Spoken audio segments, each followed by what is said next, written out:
கர்த்தருடைய கனமான நாமத்திற்கு கனமும் மகிமையும் உண்டாவதாக.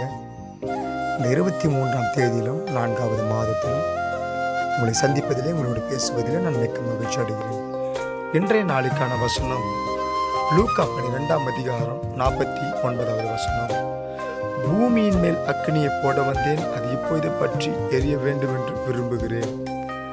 ஆம்பிரியமானவர்களே, கடந்த நாட்களில் நாம் பார்க்கிறோம், ஆண்டவராகிய இயேசு கிறிஸ்து நான் சுயமாய் வரவில்லை, பிதாவானவர் என்னை அனுப்பினார் என்று பார்த்தோம்.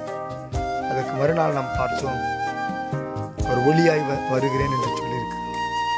ஆனாலும் இந்த நாளில் பார்க்கிறோம், நான் அக்கினியை போட வந்திருக்கிறேன் என்று சொல்லியிருக்கிறோம்.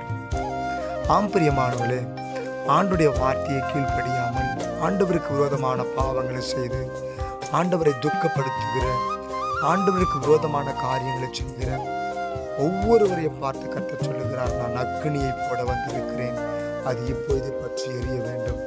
இந்த அக்கினி பற்றி எரிவதற்குள்ளே தப்பிக்க வேண்டும், ஜெபிக்க வேண்டும், விழித்திருக்க வேண்டும், ஆண்டுடைய சமூகத்தில் கிட்ட சேர வேண்டும். பிரியமானவர்களே, பிரியமானவர்களே, கர்த்தருடைய வசனம் இவ்விதமாய் சொல்லுகிறபடினால் நாம் ஜாக்கிரதையாக இருப்போம், விழித்திருப்போம். அந்த அக்கினியை போடுவதற்கு முன்பதாக நாம் தப்பித்துக் கொள்ளுவோம். கர்த்தர் நிச்சயம் நம்மளை ஆசீர்வதிப்பார்.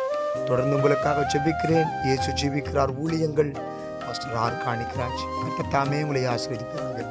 God bless you.